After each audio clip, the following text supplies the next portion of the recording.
था गोवर्धन डाकू, बहुत नामी डाकू था। बिल्कुल सरल उदाहरण में तुम्हें बताया है। तो एक दिन राज कर्मचारियों ने उसका पीछा किया, अब वो भागा, घोड़ा भी छोड़ दिया, पैदल भागा। तो एक जगह देखा बहुत सत्संग हो रहा था, कथा हो रही थी। पंडित परशुराम जी महाराज कथा कर रहे थे, करमैती बाई के पिता। ये प्रमाणित कथा हम आपको बता रहे। तो उस सभा में घुस गया, तो राज कर्मचारी आए, सोचा सभा में चोर कैसे हो सकता है, यहां तो चोर घुसने का अब उसको पाया ही नहीं। जब कथा 2-3 घंटे बाद समाप्त हुई तो कथा का प्रसंग चल रहा था। वृंदावन में श्री बांके बिहारी लाल को आज यशोदा मैया ने सोने की करधनी, सोना, वो तो चोर आदमी, करधनी सोने की।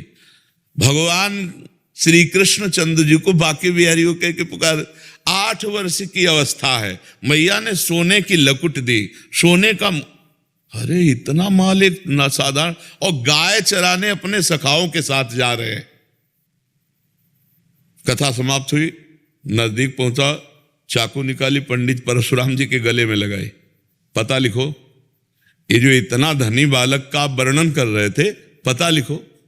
उन्होंने देखा तो उनका डाकू है जो मेरा नाम सुन करके भयभीत हो जाते हैं, हमारा नाम गोवर्धन डाकू है।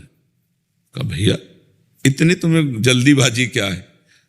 बोले पता लिखो। केवल कहा? बोले मथुरा क्षेत्र वृंदावन, बाप का नाम नंद बाबा, कन्हैया, गाय चराना। पर सुनो, तुम्हारे जैसे डाकू उसको चोरी नहीं कर सकते, बहुत नटनागर, बहुत प्रवीण बालक है वो। तो उन्होंने कहा तुम हमको ऐसा समझते हो, अकेले अकेले राजाओं के महलों को लूट लिया है। बोले फिर भी नहीं लूट सकते, बहुत प्रवीण है। तो उनका कसम खाता हूं, जब तक उसे लूट नहीं लूंगा तब तक पानी नहीं पीऊंगा। परशुराम जी ने सोचा भगवान की अपार कृपा इसके ऊपर, पता नहीं क्या लीला होने वाली इसके ऊपर। उन्होंने कहा सुनो, हमारी तरफ से माखन मिश्री ले लो, जब तुम्हारा बस ना चले तब माखन मिश्री उसे खवा देना। हाँ ये बात भी ठीक है, बच्चा फुसला के काम चल जाए तो मारना काहे को पड़ेगा। माखन मिश्री फेट में बांधी और कहा कसम खाता हूं जब तक उसे लूट नहीं लूंगा तब तक मैं पानी नहीं पीऊंगा। पर नाम क्या बताया तुमने? इतना बड़ा नाम तो। बोले श्याम सुंदर। श्याम सुंदर, श्याम सुंदर, वृंदावन, गाय चराना, श्याम सुंदर। अब भगवान का चिंतन बनने लगा। देखो चिंतन बनने लगा। अब वो पैदल चल करके आया। अब एकांत में जहां गाय चरते तो पूछते श्याम सुंदर की गौएं कौन है? बोले सब हैं, ये ब्रजमंडल है, हर गौशाला भगवान के नाम की है। नहीं, बोले वो जो यशोदा मैया ने श्रृंगार करके चराने में, बोले वो तो कथा में लिखा है, प्रकट में थोड़ी अब रह गया। अरे बोले नहीं, पंडित जी झूठ नहीं बोल सकते।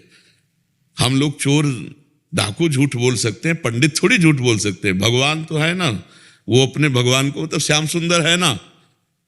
अब एकांत में विकल हो गया और कहा अगर कोई ईश्वर है तो मुझे श्याम सुंदर से मिला दे, क्योंकि मैंने कसम खाया है बिना लूटे पानी नहीं पिएंगे।